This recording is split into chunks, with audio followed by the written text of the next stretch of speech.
Hi, this is Terry Draper from Class Who. I'm Brendan O'Hare. I used to be in Teenage Fan Club. Hey, this is Tyler Green. Owen Radford. Tino Troy from Plain Mantis. I'm Frankie Siragusa, and you're tuning in to Unlikely Places Pop and Rock Radio Show with Vinyl Man Jeb. Hey guys, this is your host, Vinyl Man Jeb of Unlikely Places Pop and Rock Radio. I'm here with Jim Basnight. How are you, Jim? I'm doing great, Jeremy. It's really good to talk to you, man. Yeah, happy to have you on. It was great to, you guys spread the word. How did you find out about us? I know you reached out to me, so I was interested in finding out here. That's a good question. I'm glad you asked right up front. Yeah. It's going to catch me off guard. I don't exactly remember, but I'm pretty sure it was through Power Pop Overdose. Oh, Kurt Vance, yes. Yeah, exactly. We actually had Great Kurt guy. on the show a couple weeks ago, and I recorded an episode with him, and the whole time, and I realized I didn't hit the record button. So we're redoing the episode. Technical difficulties are great, but we had a lovely 3-hour chat. It was wonderful. But Kurt is a great guy. We're gonna be having him on next week, so he'll be on after your episode. So it'll be cool. So great to have great collective of music. I love power pop just as much, so it's perfect. Well, that sounds really good. Well, now that you've done the whole interview, it's kind of good because now you sort of know what you've covered, and you can review what was worthwhile talking about, kind of milk that maybe. And then also add more more stuff and get a real even better conversation. So I'm excited. It's like the second draft. Oh yeah. Exactly. Some shows wish they could do that too. Wish they could go back and relive. So I'm gonna get right into it. What got you into music? What's your inspirations? Well, that's a really complicated question. When I was 6 years old, I'm 64. I was born in 57, right in the midst of when rock and roll was being really first hatched. And when I was a little kid, we lived in New York and Philadelphia in that time frame. And I heard rock and roll when I was a little kid because my mom had a couple of 45s and just some of the pop songs that were happening then. When I was a little boy, just a teeny itty little kid. So from the very beginning, I was aware of rock and roll. And actually, I was taken care of a lot by an Italian family. They were really friendly to me. And some of the older kids had listened to rock and roll. So I heard some of the rock and roll they were listening to and stuff. But nonetheless, when I first got into playing music, I was, I think, 6 years old. And that was in Seattle. And my dad had like an acoustic guitar. I don't even know if it had 6 strings on it. And I learned how to tune it pretty much like I was 6 or 7 years old. I started playing, this is 1963 or 64, was aware of the Beatles. I didn't really care that much about them. My parents were kind of in the protest movement of that era. My dad worked with Martin Luther King in Philadelphia in the late 50s and for the Society of American Friends Service Committee, which is a kind of a religious organization, but it's also political. We were kind of in the midst of that civil rights movement and the early stages of the anti-Vietnam War movement and all that kind of stuff. And I was just kind of a little kid, kind of going along for the ride.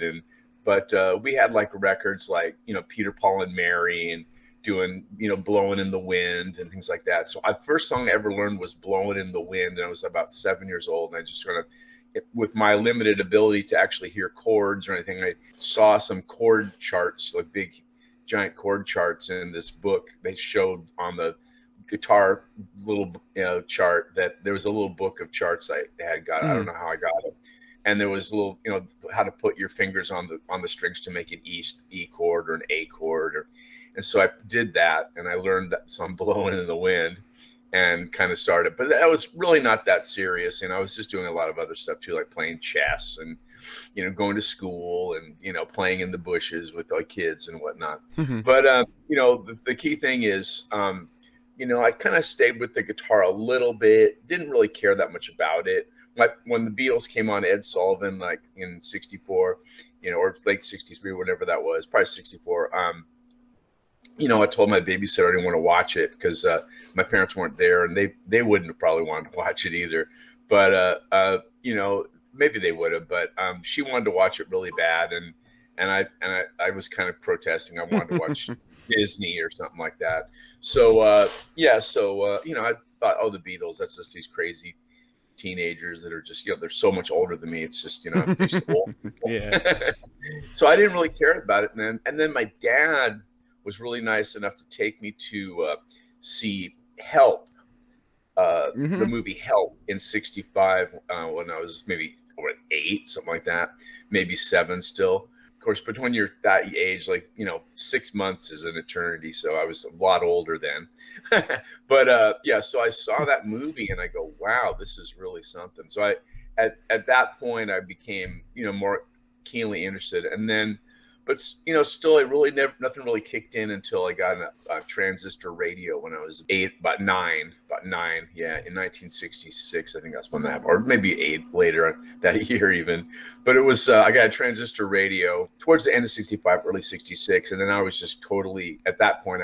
That really got me hooked because it was kind of not only a musical experience, it was also a cultural experience. It was like hearing about these teen dances and drag races and. Yeah, it's not just one thing, it's culture. It's culture, yeah, exactly. And all the things that were going on in the city for teenagers and things like that. And so I was all interested in that. So I listened to that and I listened to all the music that was going on.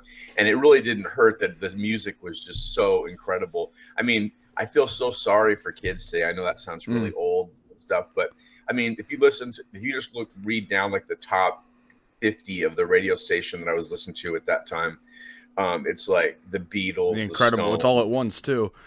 The Kinks, and then of course all the great Motown and Stax acts and all the fantastic, country songs that were crossover pop hits and all the great, just all the great music. The Byrds were kicking in, and it's all the Echo in the Canyon stuff. It was just incredible. Mamas and the Papas, and then all the great one-hit wonders of all these different, just bubble gum and all the other.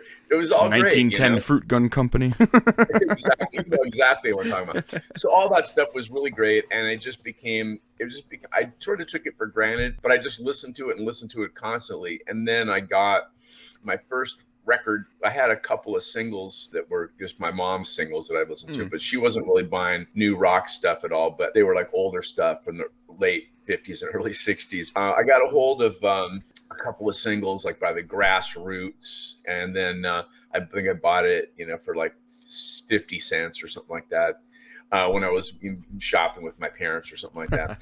But I got that, and then I finally got an album. My dad bought me. This is kind of odd.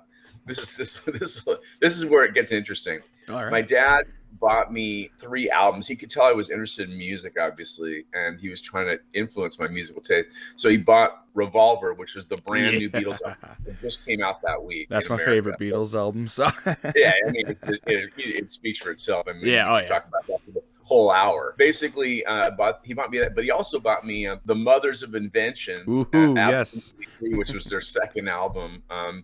And he also bought me the Fugs, which was this band from New York, which was some people credit as being the first punk band. And they had songs like, Dirty Old Man and Goop Grove. I know the Fugs very well. I love all that stuff. Protest songs and kind of, sort of radical, irreverent kind of stuff of the time, influenced by Lenny Bruce and that kind of stuff. So I was listening to all 3 of those, but the Beatles is what I was most interested in. But I really did get that influence of that kind of subversive subculture too. Yeah. And so I listened to that stuff, but then I really gravitated more my musical taste towards. I got like the greatest hits of the Stones at that time, which was called High Tide and Green Grass. Was so cool. It had pictures of like Brian Jones with his corduroys that were real thick and with red corduroys, and Keith Richards with his glasses that were blue tinted and all that kind of cool stuff. And so I was just listening to that record, and I got all the Beatles stuff. Like I went back and got Rubber Soul and Beatles 6 and Beatles 65, and I got those records by begging my parents and my grandparents over time to buy them for me. And they just said, my grandparents thought it was just horrible. My grandfather said, "Oh, that's not even music, blah, blah." But my grandmother was sweet. So she got me those records when we went shopping for her. Well, I had to sit through her looking at linens and drapery and but it was so worth it at the end of yeah, exactly. So, so there was that kind of, so I ended up getting a bunch of these records. And then the record that to this day, it gives me shivers was I got the Kinks' greatest hits. Oh, yes. and I was just, I mean, I got that record and I listened to it and I just go, wow, this is It's so different what like the stories behind them, like, you know, slashing the amps and making a whole different sound at the time. Kinks are so inspirational. I got to get really bigger into them. I love the Kinks, but I want to go like dive deep at some point. Well, you're such a young kid. I mean, I got time. You got plenty of time, but I would definitely go listen to the Kinks. It's great. Yeah. So the one to get is this 64 to 71 box set that they came out with. And it's got like all the singles and all the B-sides and perfect. It's just fantastic. I'll have to see how much it is out there. Try to look into that because I got to get that one, and I'm trying to get the Who. One of my favorite albums is the Who Sell Out, and they had the whole box set come out. But Spotify is great with all the. I'm not a big fan of like the side of our artists getting paid, but to have all the music that I could ever want, it's there. And ever since I started my radio show, I've always used it to like make the playlists. And just it's a lot of fun, and I've found bands that I was like I knew of, but now I can go listen and make sure I like them before I go buy it. Which back then you couldn't do that at the record store, you know.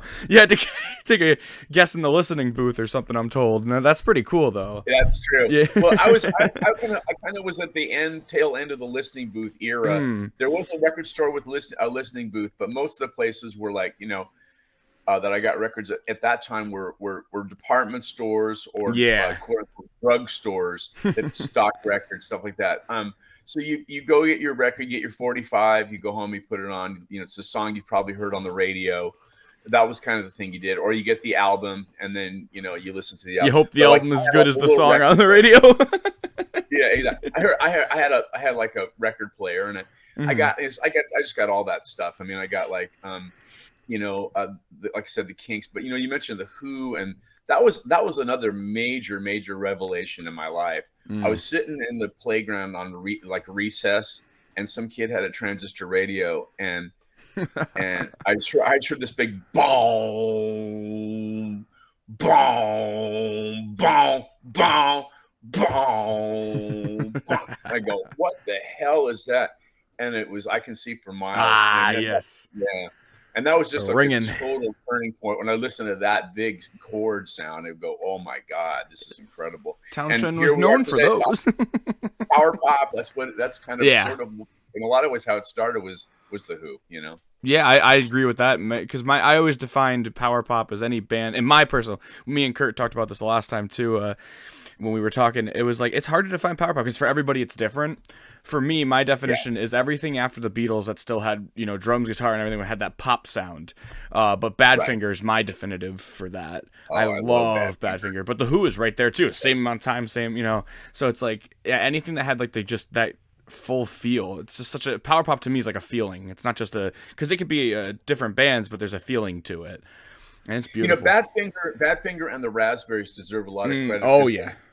And Big Star because they sustained actually less Big Star because they weren't really out there. Yeah, at the time they weren't as big as they should have been. Underground. Yeah, but they were trying to do the same thing. But basically, what they were trying to do was they were trying to sustain that big pop sound at a time when everybody else looked at it was sort of as being kind of square, and not totally. People still love the Beatles. People still love that kind of music, but it was just everybody was into this big arena rock, you know, big shows, you know, all that kind of stuff. So all that kind of the bands that really didn't adapt that to that were sort of unfortunately kind of got the short end of the stick. And those were two bands that totally were just giants that should have been a lot bigger. And then another one I think is T-Rex. I think T-Rex was a fantastic band recording wise, but they went out on the stage and tried to do like sort of a big kind of rock kind of concert kind of thing,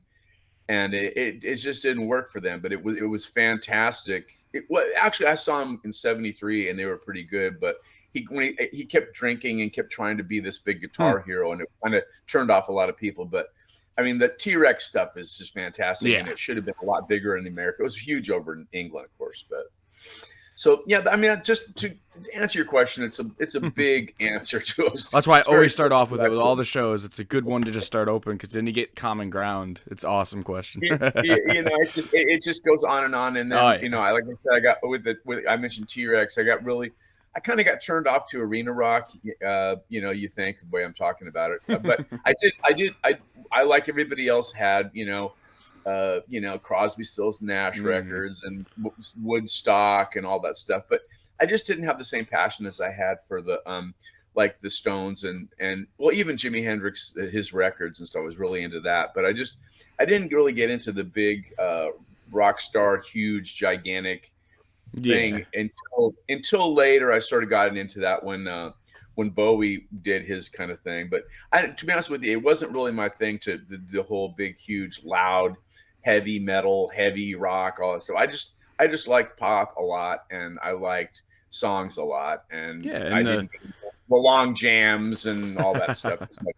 Then, I mean, I like blues a lot, but I don't particularly like the long jam aspect of blues. I like 3-minute blues songs, Yeah, you like the story and the feeling in the lyrics more than melt your face off guitar solo for 20 minutes. I wrote a book about, well, it's not completely done, but it's pretty close to done. Wrote a book about Sonny Boy Williamson, Alex Miller, and it's being edited right now, and it should be done pretty soon with this editing process. We're going to get onto the publishing process here soon, hopefully. But let me know when it's finished, and you need an interview about just the book. It's coming. It's pretty close. It's awesome. I'll do an interview for the book for you too, if you want.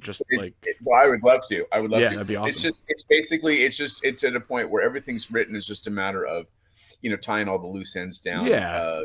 When you publish something. So there's that. And I really did a lot of research on the blues over the course of that project, and I become really into the blues. But again, I like the 3-minute blues records of the late 40s and 50s and early 60s, and that kind of style as it continued to the degree it did into the 60s. But a lot of when what happened was blues, influenced all these British rock stars, and they did their thing, and then Americans picked up on it. But by the time people started playing blues a lot in America, it became more like Cream and less like Muddy Waters. It was more hard rock. So it's like, and a lot of the guitar players played more like Hendrix, and there was only kind of one Hendrix, but basically they played the real distorted, loud, long solos and all that stuff. And I don't really care for that so much. I like Hendrix a lot because of his songwriting and because of his poetry and his musicianship. The long jams on his live records like that, I mean, I respect them and everything, but it's not what I listen to him for. Well, that's what I like Elvin Lee's On the Road to Freedom with Martin LaFrere there. They had like a great album. They're shorter blues songs. They're phenomenal. That was a great album. Yeah. Well, you're really up on that. My father's 66 now, so a lot of the music got absorbed into me. He grew up on Long Island and moved to Connecticut, so he was. Cool. Yeah, all the music got thrown at me, and I love it. I love bands like Photomaker. I'm good friends with Frankie Vinci. Frankie Vinci's a good friend of mine. Actually, when I went to New York, we were mentioning earlier before we called. Yeah, that's May Pang in my profile pic. So I went to New York to see Edward Rogers and a few others. Steve Butler, who I just recently had the show from Smash Palace, and a couple other really cool power pop groups, and John Ford of the Straubs. I was hanging out with them, but it was just really cool to be there. And Frankie was like, "Oh yeah, my buddy was in the audience, and his friend was the lead singer of the Left Bank, was sitting right near me, and I didn't even realize. I would have been all over knowing if he was there. I was like, I forget his name, and I feel horrible. I forget it was so much at once, but it was just really cool to just talk music with folks that I grew up listening to and knew, and some new bands that I got into because of my radio show, so I knew them because of that.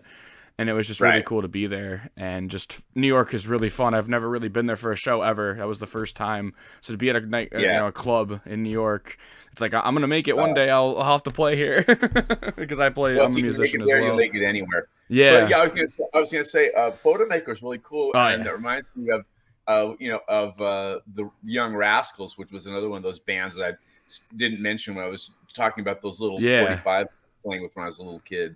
And two of those guys are in there, so it's perfect. Exactly. The super group. Just great music. And of course the Raspberries, and Wally Bryson. And so the long and short of that is that I kind of developed my musical identity through all this music in the 60s and the 70s, and then I started doing my own music in about 1975. That was my senior year of high school, and I started writing songs. It was right after I wrote my first song, right after my senior year, like in the summer of 75. I graduated in 75. So that's kind of my story up till that point. So that's where I started. So that took the half the hour or whatever, but keep going. No, this is What's perfect. your next question? So actually going to go right into your first band that was formed, the Moberlys, right? When did that come my about? first band. Oh, okay. My first band was a band called I had a couple of cover bands that I was in that worked different junior high school dances and little parties. Cool. And things like that. I didn't get into being a full-on high school band that really played all the big, fraternities and all that kind of stuff in Seattle at that time, like a lot of people were doing, that were some of the better musicians were doing. I was kind of doing sort of the underground thing. And I got a band together with some guys that I met going to like glam rock shows and stuff in the early 70s, in like 74. And then we played a gig in 75 at my high school talent show my senior year. And we did like an Alice Cooper song and a David Bowie song. And I put silver paint all over my body, shirtless, and I put a big black X with like charcoal I stole from the drama department. And then and then got beat up later on at a party by a pink box. So we did like a couple of Bowie tune, and we did like a bunch of other songs in that band too. We did like a T-Rex song and a New York Dolls, and I think Rod Stewart and the Faces, and I think there was actually Kiss was a brand new band. I think we did one of the songs off their first album a little bit, but I think we did maybe one or two other of those glam acts. The Stooges, we did one of their songs, but long and short of that was it didn't really last long. We were made a big splash, but we didn't really last long. But that band was kind of the core of this scene that kind of started the punk thing going in Seattle. And so what happened was after that, the bass player and the drummer ended up starting a band called the Telepaths with some other friends of mine, and then me and the guitar player started a band called the Mice, and the Telepaths and the Mice played a show in 76, which was, according to music historians, the first DIY punk show on the West Coast. Oh, wow. On May 1st, 1976 in Seattle at the Oddfellows Hall. It was actually a week before the first DIY punk show in England. Of course, in New York, this had been going on for a long time, but it was for England and for the West Coast. This was new, so that we were like right at the beginning of that. So and we were just teenagers, so we did this show, and that was our first show. This band, the Mice, it was all original. It was all these songs I started writing after I got out of high school. And I didn't go to college right away. My dad kicked me out of the house because I didn't want to go to college, and so I was kind of wandering around doing things and kind of living on the margins, but writing a lot of good songs and playing and things like that. So yeah, we did this, and then we kind of started playing a bunch of shows and different rented halls and private parties and things like that for about a year, and then we played our last show, opening for the Ramones, the first time they played in Seattle. And that was actually the first like touring punk rock, national act show in Seattle. Actually, that was in March 1977, and we played open for the Ramones, and the Ramones really liked us and said a lot of nice things about us. And so I decided to quit the band and go to New York. And so I went to New York in April of 1977. I lived there for about 6 months, and just kind of, just like you did recently, checked it out. Although New York then was a little bit different. Yeah. Have you ever seen Taxi Driver? That was pretty much reality. So, it was a tough place, and I didn't quite make it, as Frank Sinatra said, but I made it for 6 months, and I met a lot of people, and I went and saw a lot of shows, a lot of legendary shows, and a lot of legendary bands, and just made the scene. It really inspired me, and my grandfather,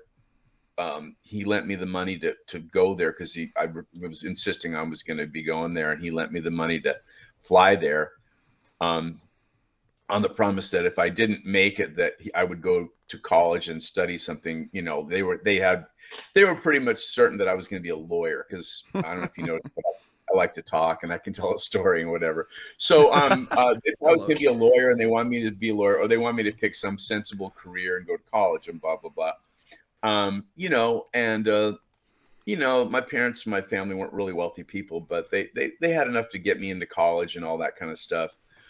But they weren't going to pay for me to study music. So that was kind of thing. So I went to New York, and after 6 months, I decided to come back, and I wasn't going to go to college. So I kind of went back on the deal with my grandfather, which, you know, was yeah, I don't know. It wasn't live or die, put it that way. So I did that. I decided to kind of buck the promise that I made them when he bought me that plane ticket. And I just put out a 45 because that's what everybody was doing all around the world. All these punk bands in England and a lot of places in America putting out their own 45, and Australia, like the Saints, like that. And so I put out a 45, and it was a pretty good little sensation in Seattle. And that came out in at the very end of '77. I think it was in the stores like the first week of '78 or something like that. But you know, and that was a pretty big deal for me and in Seattle, and kind of got a little buzz going, and then put together the Moberlys at that time. After the kind of on that single, I put this band together with some guys who were much better than me, really, musically. So I learned a lot from them. They had been playing in bar bands that had been working and traveling and things like that. And you know, they had two of them had seen me opening for the Ramones, and yeah, so I had sort of I got a band together to play my songs, and that was the Moberlys, and that was that. So that was my first band. I'm sorry, what was your question? That was it. No, I was gonna go into the Moberlys, and I thought that was your first band, but we figured that one out. So what year was the Moberlys formed? Was the question, but it worked perfectly. It wasn't. We did our first gig in. Well, we did it. We went through a few guitar players, and one of them formed a band called the Heats, which, if you're not aware of them, they're a really good band, power pop band. I will check them Very out. Influenced by Badfinger. I will check them out without a doubt. Very, very shocked if you didn't like them. Yeah, I will check them out. The Heats, right? And another guitar player we played with. This is before we even did a gig. We did a 5-song demo with him, though. It was a guy who had a band called the Cowboys, and they later, after we played with him, this guy Jeff Serrar. The guy we played with from the Heats is a guy named Steve Pearson. But basically what happened was both of those guys went and formed bands that were much bigger than us in Seattle, because I ended up, after the Moberlys formed in like in 78, and then we did our first gigs. We did like one gig with Steve Pearson in like the late summer of 78. Or fall, I think it might have been fall '78, and then we did our first gig with the guitar player that ended up being the main guitar player, and that was Ernie Sapiro, in December, and it was actually at the Paramount, which is a big major theater in Seattle, basically the top theater gig in Seattle, where all the big acts played that were not big enough to play like the big arena, you know, but it was really fancy theater, kind of a historic place. We played their opening for Greg Kihn. I don't know if you remember Greg. Oh, wow, yes. Yeah. So we opened for Greg Kihn. This is pre-Jeopardy, when he put out his first couple records on Berserkly. Yeah. So we did that, and then we started getting a really good buzz going, and a lot of people were writing about us in the local dailies, and there really wasn't a lot of music press other than just the critics in the daily papers. And we got it all. We got tons of exposure. And so we started playing a bunch of gigs, opening for touring acts, and playing, hall gigs. We didn't do bars because that was strictly covers and that kind of thing. We just kind of stay away from that.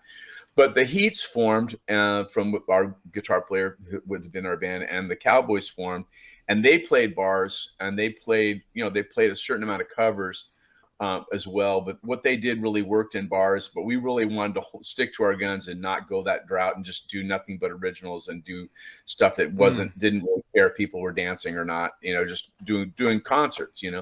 And so basically that's what we stuck with. And unfortunately, we kind of ran out of money because we weren't making any money. We had a couple of big management types. There was a guy who managed us that had a huge band called Quarter Flash that he broke like a year after he was managing us. So he knew what he was doing, but he wanted to change the name of the band to James the Names, so it sounded to me like a total generic new wave kind of thing. And I just thought, nah.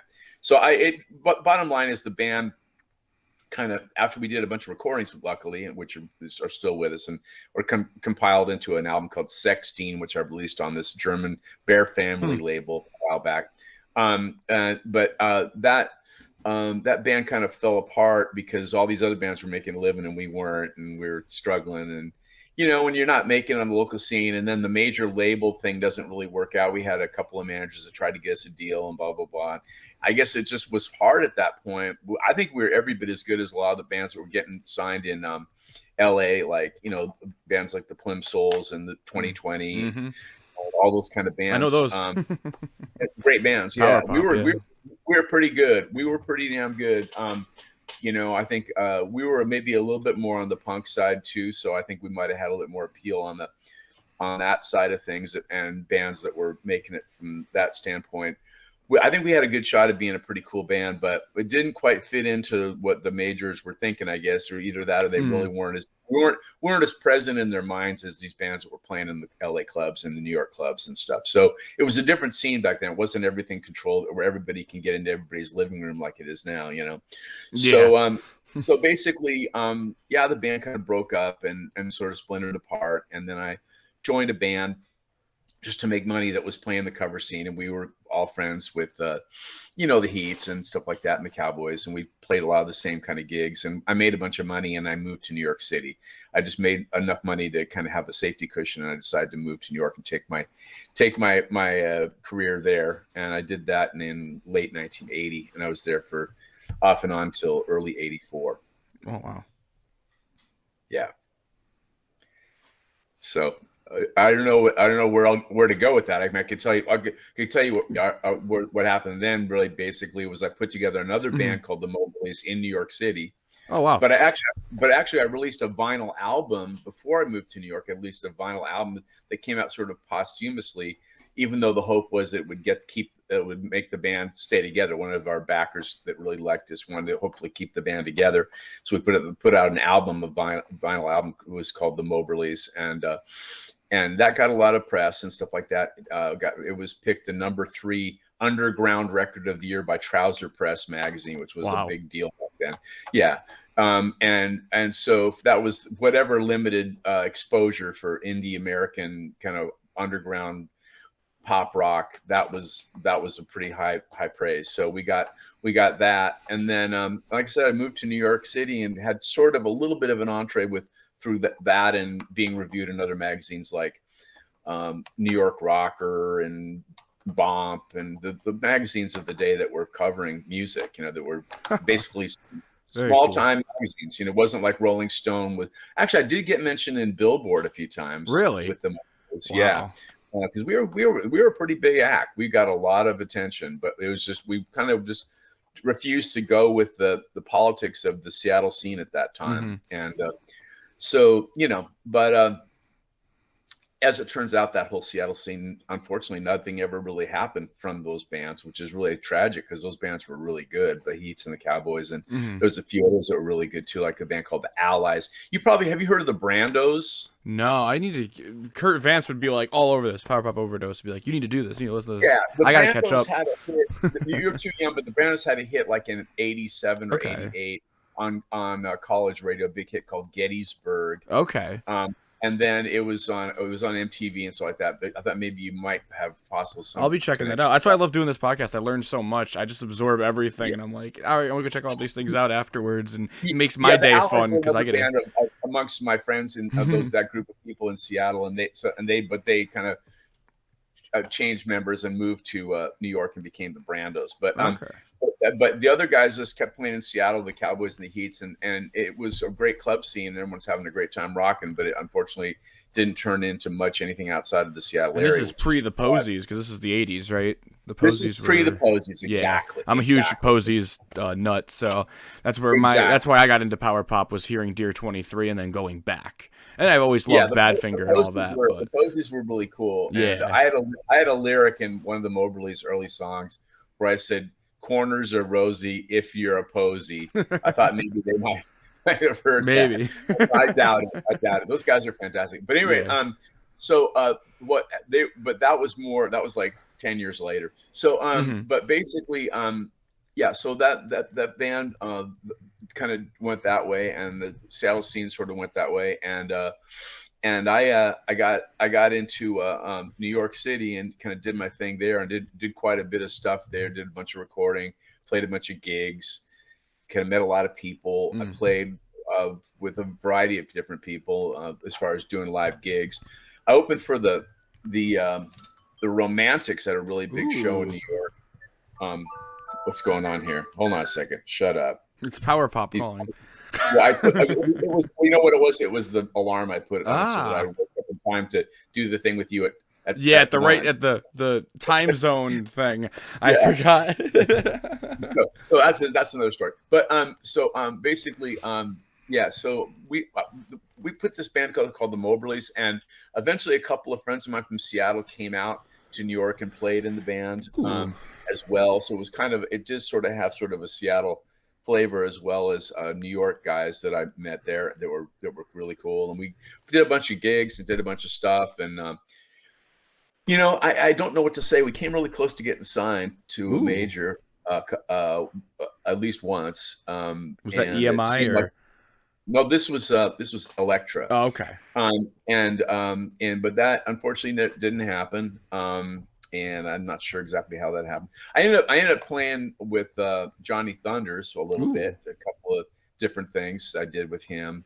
And I also did some stuff with a guy named Alan Vega, the late Alan Vega, who I became good friends with. And his girlfriend, as a favor, I helped her out by playing guitar in her band, and then I got to know her really well, and we became really close friends over time. Actually, we got married in 1989, but it didn't work out. But she's a wonderful person.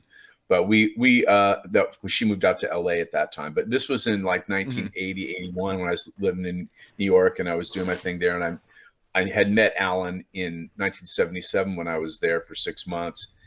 And made friends with him, and it's an interesting guy. I know this is a power pop show, and what he does really isn't power pop, but he's a tremendous artist. Alan Vega is a huge influence, a lot more than people know or realize on the music, especially the music that happened in the 80s with this sort of I guess you'd call it a marriage of rock and roll and glam and rockabilly and kind of the darker side of rock with computers kind of stuff, Wow, ahead of its time then, definitely. He was a pioneer of that. He was totally a pioneer of that, bands like Soft Cell, and also rock bands like The Cars, and just Billy Idol is a huge fan. When Billy Idol would always hang out with Alan, and I got to meet Billy a little bit and such. But the long and short of it is did the thing in New York, and it really, like I said, made a lot of friends and did a lot of rock gigs, and did stuff with the Smithereens, did stuff here and there with different bands that were cool. A band called the Fuzz Tones. Oh, I love them. Friends with.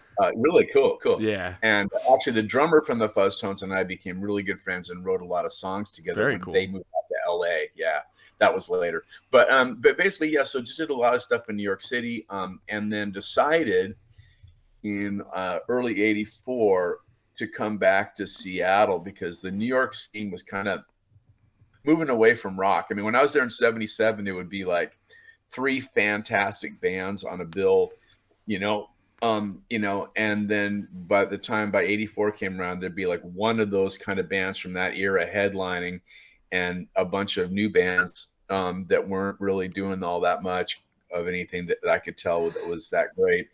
And it was like $50 to get in, or $20 to get in, or something like that.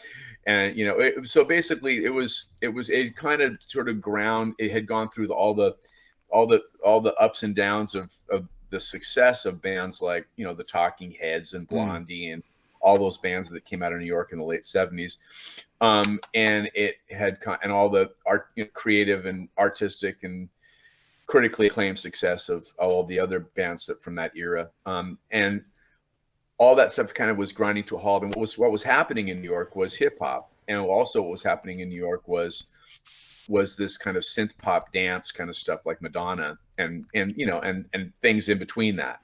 So basically, it just wasn't my thing. And I used to see Madonna hanging out at this club. In fact, I may have danced with her one night. I have no idea, but she used to always hang out before she was a star at this club called Dance at Thierry. I used to see her there all the time.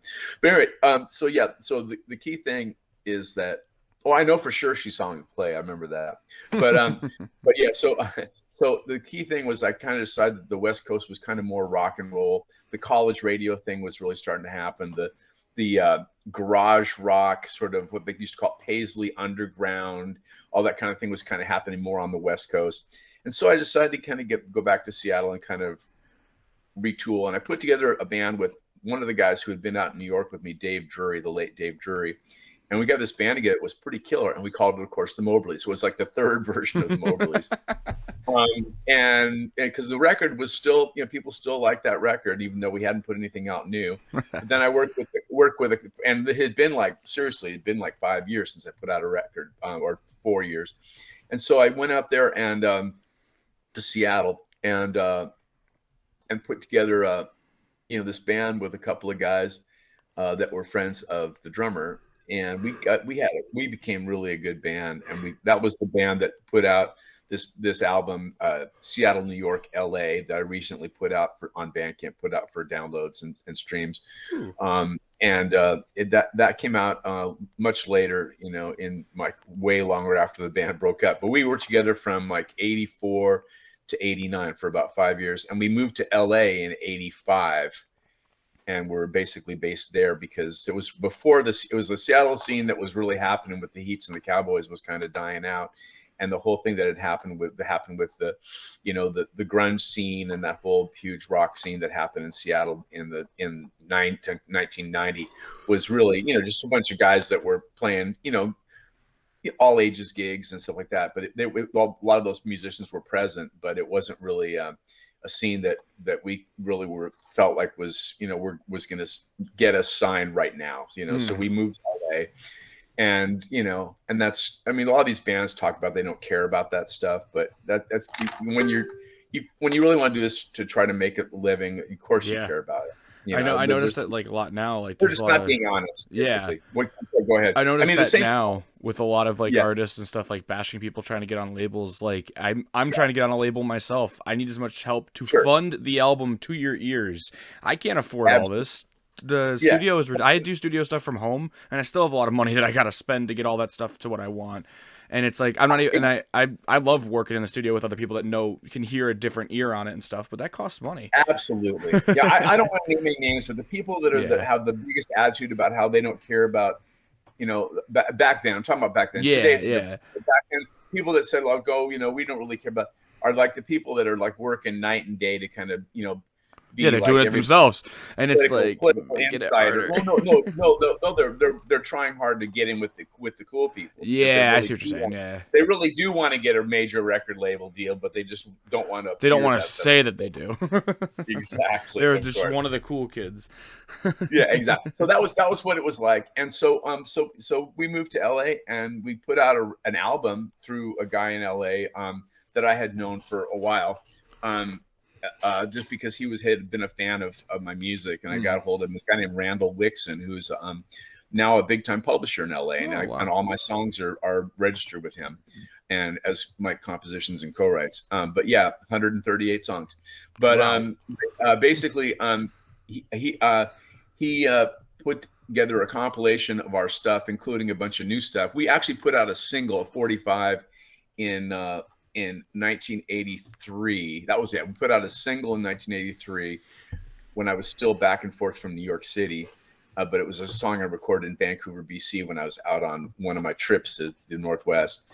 And then we put out an EP in 1984 with those two songs and two other songs. And I remember 12-inch EPs, stuff like that from the 80s. Yeah, so we put out like an EP in like 1984. And he kind of took the stuff from those records and some stuff from the first record And I also did a song for a compilation in 1981 for a compilation in Seattle called the Seattle Syndrome. And then it also, my single that I put out in 1977 too. He sort of did a compilation of all my stuff up to that point. And it was called Sextine, and he put it out on a label in France called Lolita. And that came out in early 85, just as we were moving to LA. We moved to LA right as when that album came out. So we had this new album on this French label, and we were kind of making residence in Hollywood. And we started playing the clubs, and we kind of got a good little scene going in LA. And, one thing that led to another, and we worked with a couple of different producers. And we actually came close to working with Richard Goderer, who produced Blondie and the Go-Go's and a lot of cool stuff. But we ended up working with Peter Buck from REM. From REM, yes. And Peter Buck produced 8 songs of ours for EMI America Records that they paid for and stuff. And and we got a little bit of a buzz. We were kind of mentioned a little bit in the local press and drawing big crowds to the local clubs in LA, but we really weren't playing outside of LA. We just played club gigs in LA. And we started getting the thing going, and we had this thing going with this major label, and then the major label kind of merged with some label from New York. Again, the dance thing rears its head, and that their idea of it was to turn EMI America into a lot more of a dance thing, and the rock and roll thing wasn't really happening. And of course, this was like right when the whole glam thing was happening in LA. So they just thought that all these American rock bands were not really the way to go, and so they dropped. EMI had signed a bunch of bands like, there's a ton of them. But they basically dropped all of them. The only rock acts they kept, as far as I can remember, are the Chili Peppers and David Bowie, and Brian Setzer had his solo. Wow. So yeah, they basically were going for stuff that they thought was kind of marketable and sellable. That they thought, yeah. Well, what they thought was going to be popular. So they didn't like the 2 guitar, bass, drums, rock and roll thing, and so they dumped everybody, including us. So that's kind of what I gathered from it. But luckily, they were willing to give me back the masters, so I got the masters back, nice. And That's I kept on recording a bunch of stuff, and we kept the Moberlys kept on recording different things, and we got different people involved with us, and we got involved with other managements and companies and things, and tried to get signed, and again didn't get signed.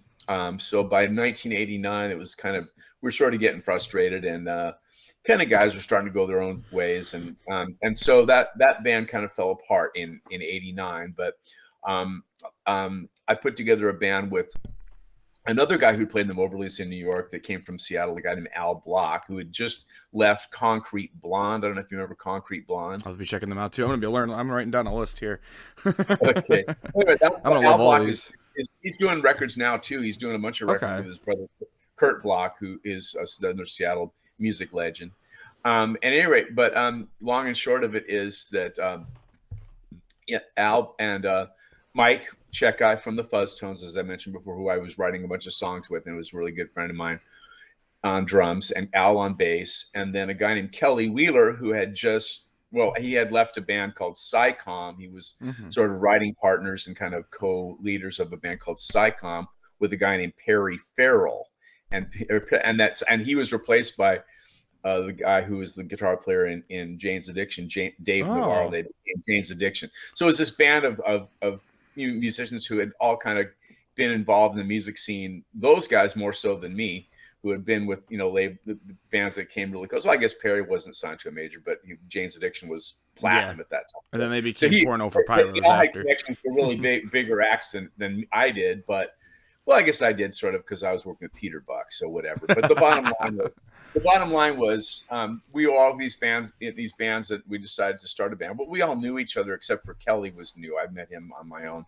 and we put together. Actually, Kelly and I were doing a couple of things after the Moberlys fell apart with a guy named Danny Carey, who was in a band called Tool, and he's Tool. pretty famous drummer now, and was a really nice guy.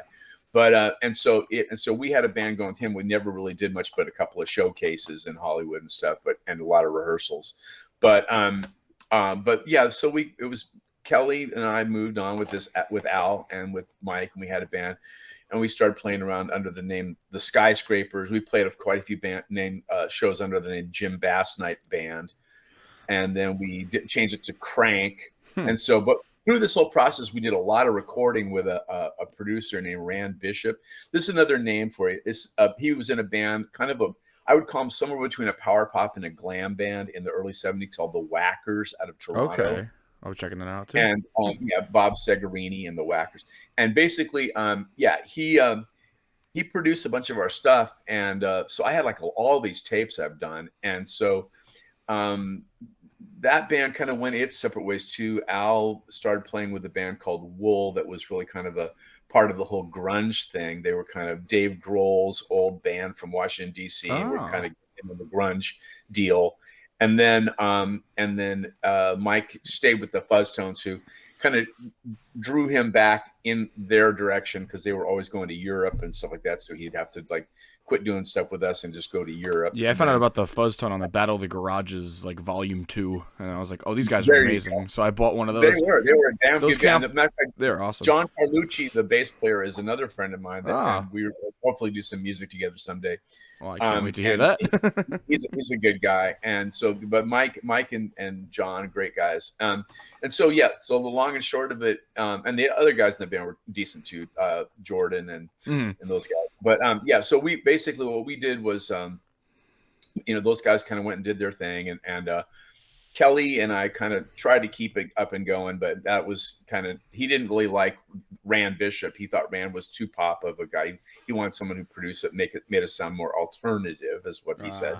And so I kind of was more into the pop thing. And so I kind of just moved on and just did this whole thing, finished up a bunch of these recordings and did some other finished up some other tapes where I had basic tracks, and I, filled out, just kind of did a recording project. And I put together this album called Pop Top. And that was the first album I put out on CD. That came out in 93. When I moved up to Seattle in 92, I did a bunch of stuff. And it took me till 93 to put this thing out on CD. I put it out on cassette first because I was thinking hopefully I was going to get somebody big to put it out. But eventually just put it out myself in 93 on CD. But, and then in the meantime, put together a band in Seattle. I decided to move back to Seattle. It was kind of a long story. I worked as a stockbroker down there and did a lot of other things. And I kind of got to the point where, I kind of needed a break from that. I unfortunately had a marriage with a woman. I think I mentioned it was Alan Vega's girlfriend that I later became involved with. That kind of was kind of not working out so well. And so I kind of decided to come up to Seattle and visit my parents because my dad was diagnosed that he was going to die soon from which he ended up doing. But he ended up living for like a year and a half. So I hung out in Seattle for a while to kind of spend time with him. And as I hung out there, it was kind of a happening scene. The whole Seattle grunge thing was in full swing. I didn't really fit in with it, to be honest with you, but it was a big moment in Seattle. So I was kind of here from like June 92 onward. I was pretty much up in Seattle. And so I kind of was up here doing that and put a band together with a bass player from that band I mentioned, the Cowboys, Jack, and some other guys. And we were called Sway, and we started playing around the club scene and did some recordings and stuff. But that didn't get a lot of attention. It was kind of, for some reason, we just didn't really fit in with the grunge thing. And it was kind of what we were doing. That band was really a kind of a pop, but more on the blues side of rock pop, like kind of like a Stones and the name Sway fits the Stones. Yeah, exactly. I like that. Your music. Yeah, and Jimi Hendrix and that kind of stuff. So we were kind of sort of on some fringe of the alternative scene, but not really in that vein. So so the long and short of it was that didn't work either. But me and Jack and the guitar player from that band decided to go do kind of more of a rock and roll thing when Chris Crass, who had just left the Muffs, who was another Seattle guy. I know the Muffs too. And I love the Muffs too, by the way. Yeah, was down in LA. In fact, the Pandoras was the other band that Randall Wixson I mentioned before. This guy that put out the 16 album with the Moberlys. that was the other band he was working with was well, it was called the Pandoras, and Kim was in the Pandoras, and the Pandoras were actually friends of the Fuzztones, so they were kind of in that same. Everybody's scene. in that, yeah. They know each other. Yeah, exactly. It was like the garage rock scene. All the bands that played Sonic's covers and stuff. So So the long and short of it is that Chris left the Muffs after they did their first album, which is a great album, the first album on Warner Brothers, and he left the Muffs and came back to Seattle and joined up with us, and we became the Rockinghams. And that's the latest release I put out on Bandcamp, and it's called Makin' Bacon. But the Rockinghams did a lot of stuff up here and played a lot. We actually put a lot of songs out on different compilations around the world, all over the place.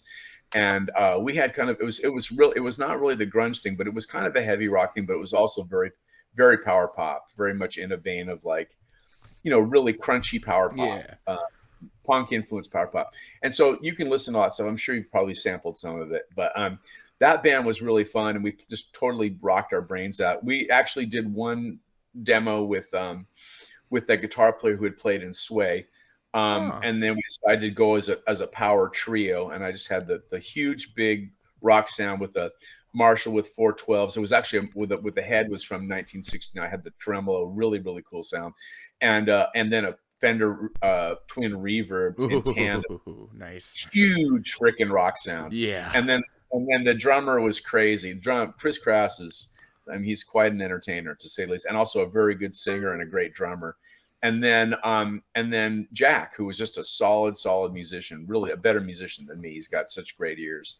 And then, so basically, the three of us really rocked out, and unfortunately it just wasn't our time. I don't know what it was. It was not, we were the music's phenomenal from what I hear. It's like, why not? That's not, it's a lot of the great bands. In retrospect, that Rockinghams album is one of the better things that came out in that time frame. And it's just so weird that it just didn't fit in with the alternative thing. I think Seattle at that time had become really political. There was like little camps of people that you were either in or out with, and we weren't in with the sub. Well, it feels like, from what I'm told from just learning about the time period and everything, when Nirvana came out, it was Nirvana or nothing, apparently, is what I'm kind of getting, because the Posies are phenomenal, and the Frost on the Beater kind of made it. I mean, it's maybe because the work of Don Fleming producing that. I'm a big fan of what Don has to offer, and it's just like all that. But then it's like you hear a band, such a great band, and nobody over here knows them. You talk about the Posies over here. Like when I went to go see them, I went to Dean Falcone and Shelley Vlachos' wedding, and the Posies played with John Bryan live at the wedding, the reception. Wow. I was in the room for that, and I think that's what started my whole being addicted to music more than I was. Being that young and being there in the light of just these rock amazing artists, and finding out about Dean Falcone and the Excerpts and all them, and it was like, and John Bryan's phenomenal, and I love Jellyfish and all this. So it was like, this is amazing. But a lot of times hearing from them, it's like it was Nirvana or nothing. And it's like, to me, I hate to say this, I love Nirvana personally, but I don't. I like more stuff. I wish I heard more than just the grungy, from them. I love what they do, and I respect them highly. I love Nirvana. Me too. I would never talk bad about them, but it's more like I wish there was more variety than just Nirvana or nothing. Well, Kurt Cobain, this is an interesting story, and it's like everyone's got sort of a Kurt Cobain story, I suppose, but this is mine. All right. I was working out at this gym, and I used to stop off at this when I moved to Seattle, and I used to stop off at this coffee place that had wheatgrass in my neighborhood I was living, and this guy that ran it was this guy that was Nirvana's guitar roadie, and we used to always talk about music like that. And so he'd go out and do work with Nirvana, and his wife would run the coffee shop and stuff like that. And then they're really nice people. And so we hung out and talked, and he knew who I was, I guess, through different people. And he said, you'd be a really good person to work with Kurt to help, because his songwriting had kind of, he was not doing songwriting. This was late in his life. He was really not doing much songwriting. He was kind of, unfortunately, this was towards the end. Bad space. Yeah. So he says once things are stabilized a little bit, I'd like to introduce you to him so you guys can maybe get together. Maybe you can help him because I told the guy, you know, I'm a pop songwriter, but I've also worked with a lot of songwriters. I work with a lot of people collaborating, and I know how to do that, and I know how to kind of develop song ideas and stuff. And so, and bounce off each other. Yeah, I was because at that time Nirvana was the biggest deal in the world. So I was like, wow, of course I'd love to do that. You know? and then 2 weeks later, after he said that to me, you know, boom, dead. You know, yeah, I know. I was, and still gives me like I wasn't there, and you know, I wasn't born yet, but the chills, the story, the knowing. And I'm friends with the Meat Puppets. They're the biggest inspiration to Nirvana. I know the Meat Puppets very well. Derek's actually going to be on my new album as a voice actor. I'm using his radio voice talents. He's been on our podcast as well. They're all nice guys, and the new lineup's great too. I love every lineup they had was always great, always something different, and I love the Pups. And it's just being able to talk to them, and being in a presence of guys who literally inspired directly Nirvana. Like, it's crazy. And just the dreaded question somebody asked outside one of the venues was like, what was it like working with Kurt? And Kirk's son goes, here we go again, Elmo. And he walks into the venue, and he was like, but they were really cool about telling about the stories and stuff. And I was just my point was that yeah. Go ahead. Go ahead. Point was, you're all set. Go ahead, finish your story. I'm sorry, I didn't mean. No, you're all set. Go ahead. I was good. Okay, I was gonna say my point was that Kurt, you know, had kind of voice to people. I think he even mentioned in the press that he really wanted to write kind of poppy stuff, kind of ethereal pop songs. I think his solo stuff started becoming that way too. Like he wanted to do more, like you could actually hear what he's saying. Right, exactly. And so I thought this is great because this is kind of what I do and this is what I love. And so that would be great. But the thing is, he did have a lot of pop sensibility what he was doing, and I like that. I just think that there needed to be more of that. There's from that scene, it seemed like the way things went down. There should have been more room for that. That's my. And the Posies, like with Dear 23, it was the coolest thing to come out. It was power pop during grunge. And it was like really cool because their first album in '88 was very 80s power pop, and it's very, very awesome, very pop, and I love it. That's Failure. There's a lot of that. And then Dear 23 comes out, which I will be getting a tattoo of. I've already told Ken and John I'm getting it. I just gotta wait till next year. But it's just there's some that album blew my mind. It was what opened the gates to this whole genre for me. So to me, it's like it started everything. My radio show, Unlikely Places, is based off one of their songs, one of their newer songs, and they do the intro for the radio show.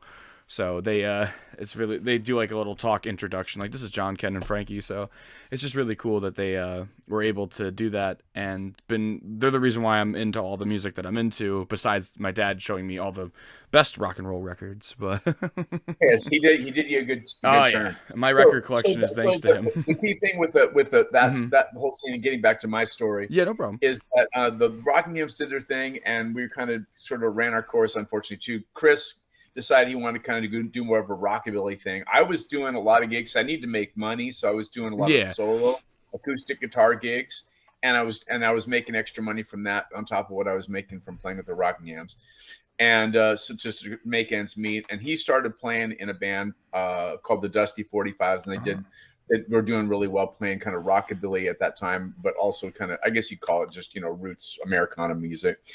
And then the bass player and I kind of, you know, we're trying to keep the Rockinghams going. And after Chris kind of, you know, publicly stated that he kind of wanted to phase himself out of the Rockinghams, you know, or it seemed like it, you know, we started trying to look at drummers and kind of piece together, and it just didn't happen. My solo acoustic thing turned into a band, which was very different than the Rockinghams. It was like a stand-up bass player, a trumpet player, cool, and a violin player, and a female harmony singer. Kind of an acoustic thing, no drums, and then that gradually. We got a drummer. Ben Smith was our drummer for quite a while, who played in Heart. He's been in Heart for many years since then. And anyway, but you know, we started playing around doing lots of concerts and stuff like that. And then so that band kind of took up my time.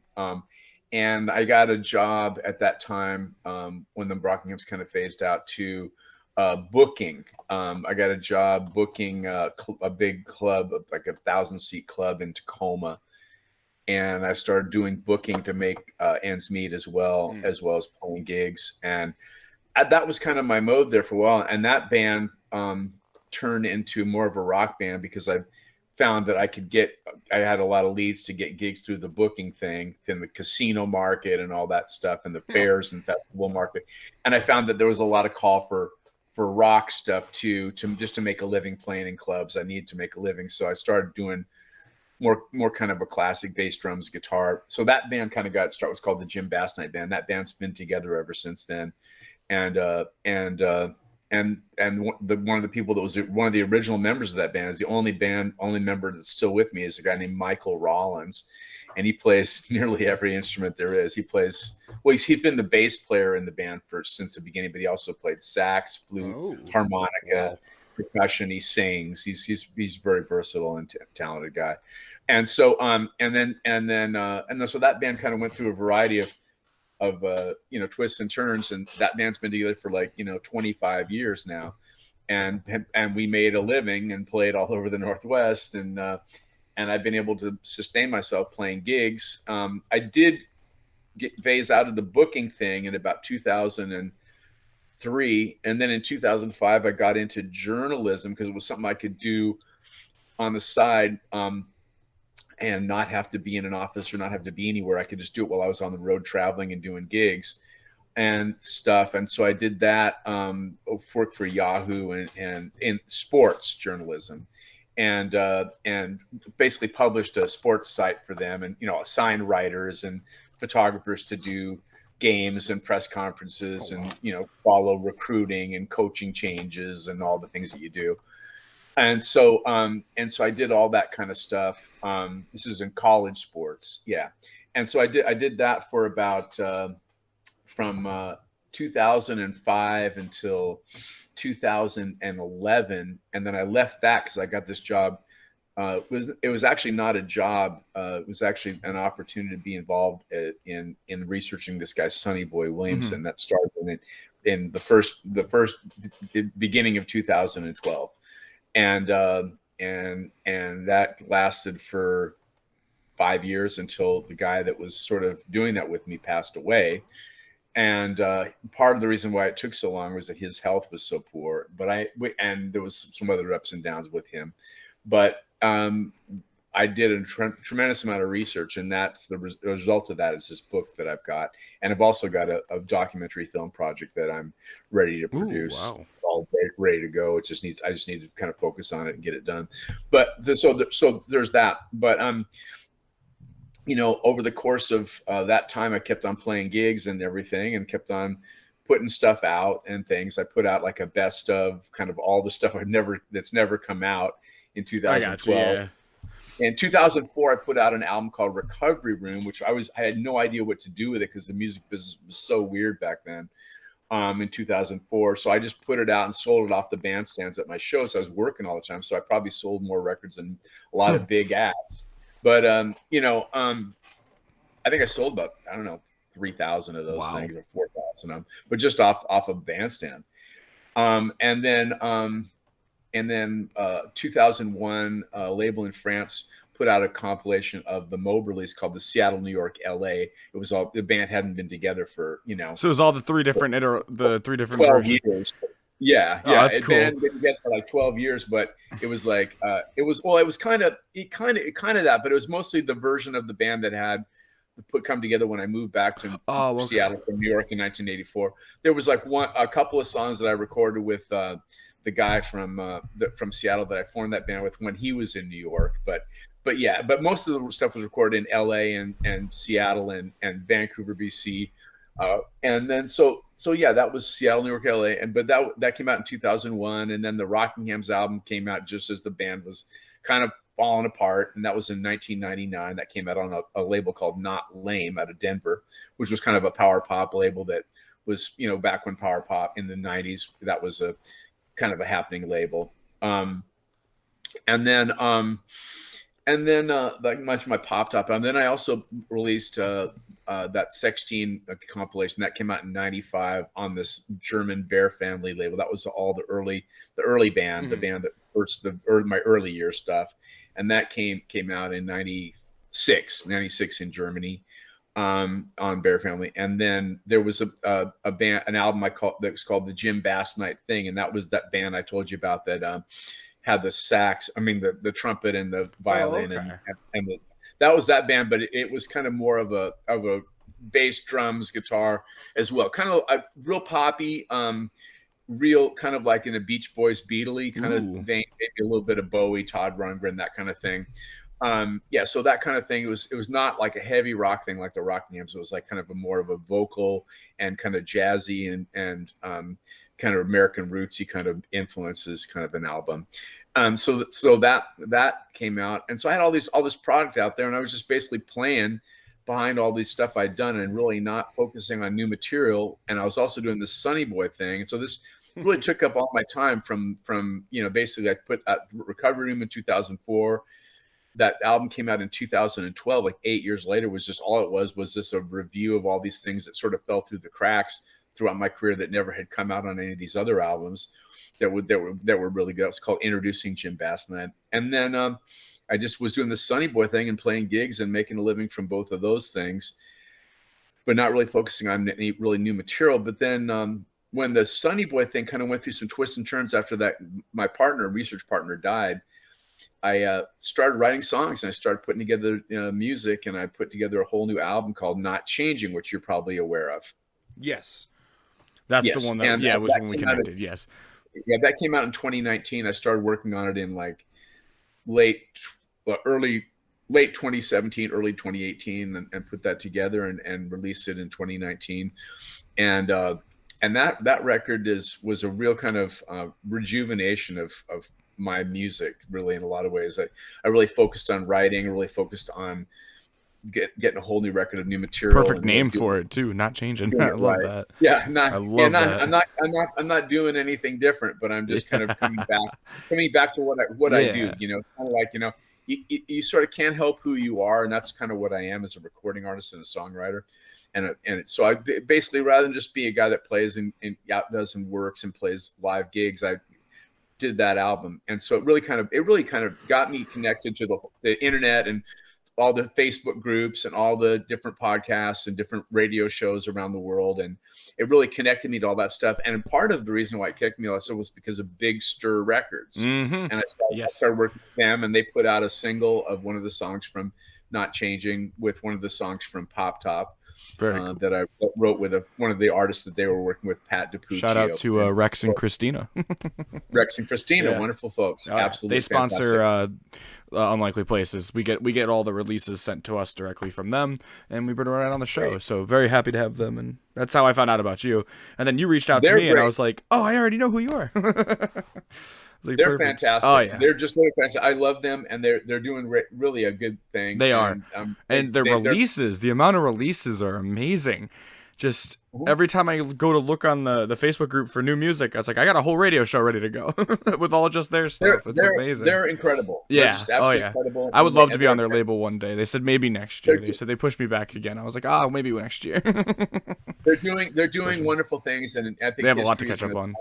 Oh yeah, they're gonna go big. Smile on them, absolutely. Yeah. Anyway, so I started working with them, and I put out now 4 singles with them, but that was the first single, and that was what came out, and then I kind of wanted to come up with a project to follow up on Not Changing, to get out to the people who've been playing Not Changing and who have been continuing to play songs from Not Changing. Wanted to come up with some new material, so I had been recording like covers over the years for like tribute compilations or just different things, and so I was the Moberlys the Moberlys sort of got back together in 2015 to do like a reunion show, and then we were going to do another set of reunion gigs in 2016, but unfortunately the drummer Dave Drury, who had been my main kind of partner there in that band, in that version of the band, he passed away from cancer. It was really tragic.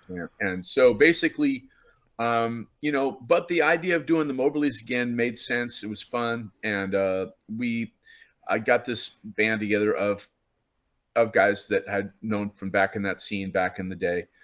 Jack from the Rockinghams and the Cowboys, and then another guy named Bruce Hazen, who's a great guitar player. He played with a bunch of different bands. Hi-Fi was a band he was in that was pretty cool, and he played a lot of different cool stuff. They ended up being pretty big over in Europe. He went into Europe and played a lot over there. Basically, and then the drummer that played on Not Changing, Dave Warburton, who's since been replaced by a guy named Zeppi Zittel, who's a great drummer from LA that lives up here. So we this thing called the Moberlys that we've been doing. We recorded a couple of cover songs. We recorded this Kinks cover, This Is Where I Belong, and then we recorded a Paul Revere and the Raiders cover, Good Thing. And so I had a couple of these covers, and I had these covers that we had done. I worked with Jack and Bruce actually on a Beatles song, Happiness is a Warm Gun, for this Beatles tribute compilation a while back, and worked with Bruce on I Can See for Miles, which was for a Who compilation that was officially sponsored by Pete Townsend. It was a benefit for very cool.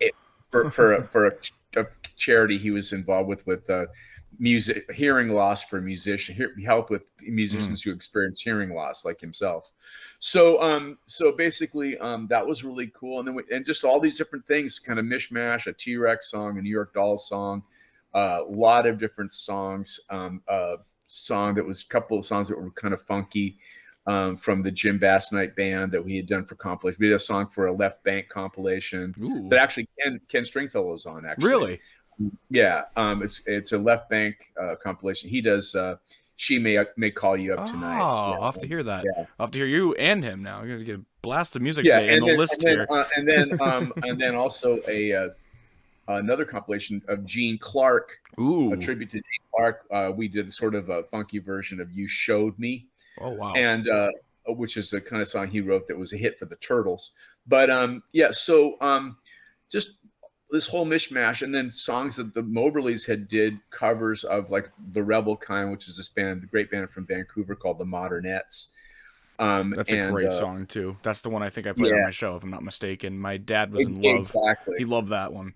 He was like, "That's amazing." It's a great song. Yeah. Oh, yeah. It's a great song. And the Moberlys, it was really it was on this original Seattle, New York, LA CD release. I didn't include it on the Bandcamp release because it was on Joker's Idols and Misfits release. But that song, and then just a whole lot of different songs from that album. There's all these different covers that kind of go back a ways over pretty much all my configurations.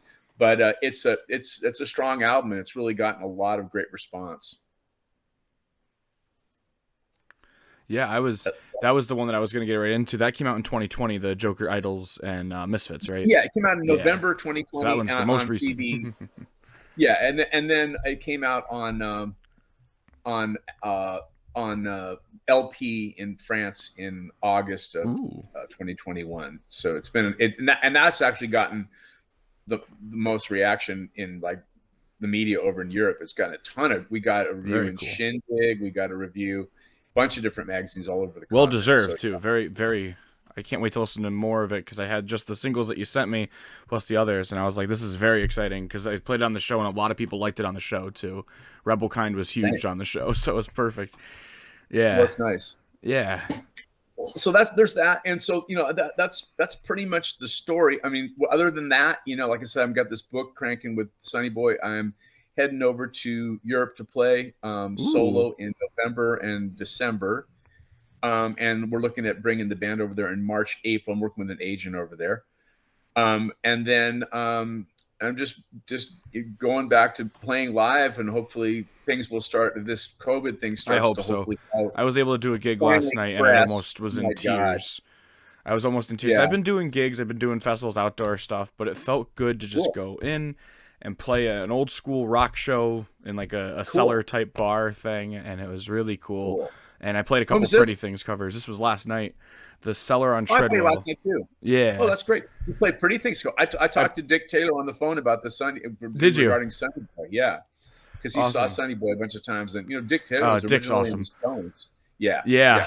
I've interviewed John Povey. I'm just waiting to get it getting a thumbnail, and then once I get the thumbnail, it's getting posted right on the same interview that you're getting posted to. I love it. I love all the amounts that I've been able to do with just the music. It's amazing. Yeah, John Povey's great, and Wally's a friend. I want to have Wally on the show too, the bass player. And I love the Pretty Things. I love Badfinger, and I was like, I'm gonna open my show up with a little SF Sorrow tribute kind of thing. So I did She Says Good Morning right into Death, the instrumental. On a 12 string, and then just started yelling. Just started saying in the middle of it, "This balloon is burning." I'll tag you on the video. Totally rocking. You are totally. Oh rocking. yeah, I had to. And then I did "I Don't Mind" by Badfinger a little bit later. and if that weren't enough, Bruce Hazen, who I mentioned when he was over in Europe working with Hi-Fi, as I mentioned, who's in the current Moberlys and was in bands back in Seattle back in the day, the same era as the Moberlys and the Heats and the Cowboys stuff. Bruce played in the Pretty Things for a couple of gigs, filled in. Oh wow! While he was over in London. Yep, exactly. In perfect. I think it was probably the late '80s. Yeah, very cool. Yeah, I love any era of the Pretty Things. I just have a sweet spot for SF Sorrow, and I'm loving the new. They're gonna be redoing Parachute. They're doing like a revisited version, and I cannot wait to hear that. That was a really good. Oh, fit. yeah. I actually saw the Pretty Things in Seattle. They finally toured America in the '70s, and I saw them play in Seattle. Oh, I bet you Sickle Clowns sounded great. The famed Paramount Theater. So they were cool, and that was that. I think it was the Parachute album tour. Oh, that's awesome. Yeah. So it's so cool that you're really into this stuff. Oh, I'll talk music any day. I love talking about music. Yeah. You got a lot going. And it sounds like you're a heck of a musician yourself. I try. I'm very modest, but I've worked with the Posies. I've hired them. They're going to be on my new album. I'm just waiting. Great. It's the wait game. I don't know. You might have experienced as much as your story as you shared. I could tell that you probably experienced the lovely when you wait for the masters and have to wait. And this album's been out. We've had this in the works for 2 years. Arthur Roberts is the lead guitarist on most of the songs from the Posies. Cool. Dear 23 era bass player, and then we have guest stars like Roger Joseph Manning Jr. from Jellyfish, voice acting. I know him. Sure. And we have Derek Portland originally, right? Roger Manning. Yeah. Right. Yeah. Got it. Yeah. And trying to remember who else. There's so many names. And then I did an album with Ken voice acting on it once, and I had Patrice Zappa's sister, do a little bit of voice acting for us too. So I've always been all over. Wow. And I had you'll know this name too, Pete Donnelly of the Figs. He was doing some voice acting for me. Small world. Well, yeah. The Figs. Figs are funny. Amazing. Yeah, that's an interesting story. But I actually knew their manager. The late Brad Morrison. And I worked together when I was towards the end of my living in New York. He was kind of like acting as my manager for a while. Yeah, I'm hoping to see the Figs on the 15th. I might have a gig that day after with the clock. Yeah, they're actually doing it like a nice little show in Connecticut, and I'm like, I need to see this. And Pete invited me up, so I was like, I gotta go, but I have to see depending on the day. Because I have a gig. If I have the gig the night before, I might not be able to. Just do with not being able to drive, but getting there soon. Gotta get that license. Do you like the Replacements? I do. Yeah, me too. Oh yeah, Alex Chilton's a great song. That's probably the reason why I like Big Star so much, other than the Posies. But I do a medley of "I'll Be You" by the Replacements. Oh wow. With a song by Roxy Music called "Pajama Rant." Really? On my solo acoustic, I haven't taught it to my band guys. I've done it in a duo show I did with Mike Rollins, but basically it's pretty amazing actually.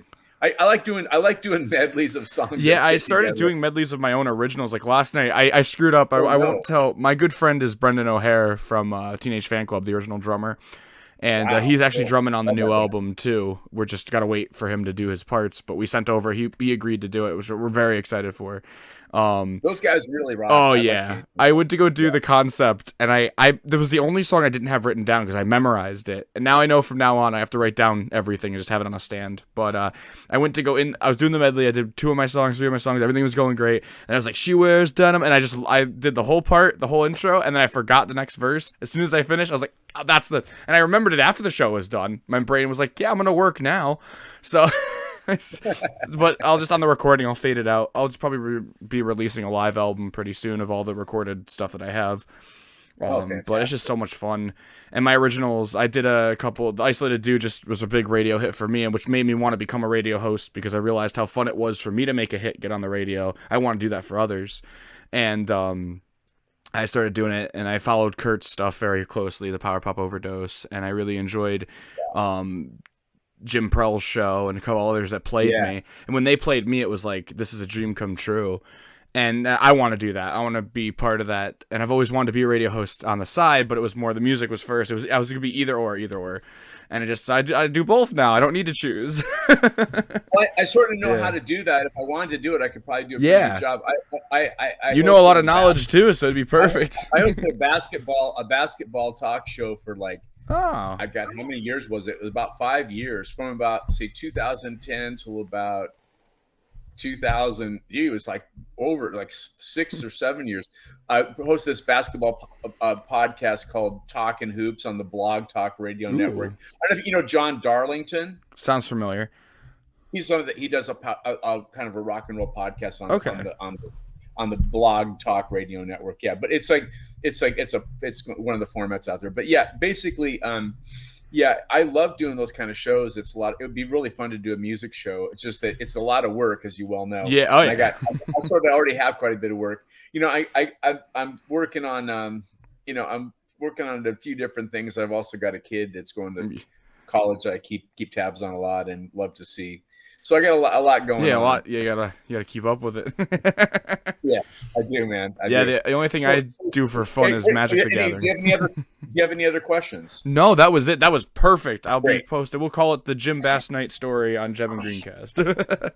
It's great. Pleasure having you. Thank you for reaching out. You were the first person to ever ask. Usually, I always have to go find the guests, so it means that our show is getting out there. People are telling us, so it's very cool that they're sharing the show around, and it's exciting. And mention the fact you can get my stuff on Bandcamp. Oh yeah, we'll put all links down below. I don't know if you know Aaron Kupferberg. Okay. Yeah, he's a great guy. He's a great artist. He's designed all my album covers. He's fantastic. Perfect. Yeah, Aaron Kupferberg. He's really good. And Power Pop Overdose. And he's got not Power Pop, Power Popaholic. Mm-hmm. He's got a label on Bandcamp under Power Popaholic, and I got 4 releases on that. I got Not Changing, Jokers, Idols, Misfits. Is he looking for any more? And Making Bacon. Awesome. He might be. Yeah. I would love to ask, because our next album's Power Pop influenced. It's 23 tracks. It's a monster. So mention him as far as in regard. We'll do. Just want to mention to your listeners that's where to get my stuff. As well as you can get a couple of my things pretty easily in Spotify and other places. Perfect. Too. Text me all your links. I will post down below, and then I'll also shout it out. Perfect. I will. Awesome. Thanks, Jim. Glad having you on. Thank you so much. Great no talking problem. To you. Fantastic. Look forward to hearing from you again. Take care. We'll do. Keep in touch. Bye-bye. You can catch Vinyl Man Jeb and more weekly on madwaspradio.com with his show Unlikely Places Poppin' Rock Radio every Wednesday at 1 p.m. Eastern, 6 p.m. GMT time. Check out more on madwaspradio.com. Again, Unlikely Places Radio. Or on Twitter and on Instagram and Facebook, Unlikely Places Radio. Thank you for tuning into the podcast. The next episode to be posted will be Kurt Vance from Power Pop Overdose. He's another host on Mad Wasp Radio. I interviewed him a while ago back. Finally getting his interview out, so keep an eye out for that. That'll be coming up in a few weeks.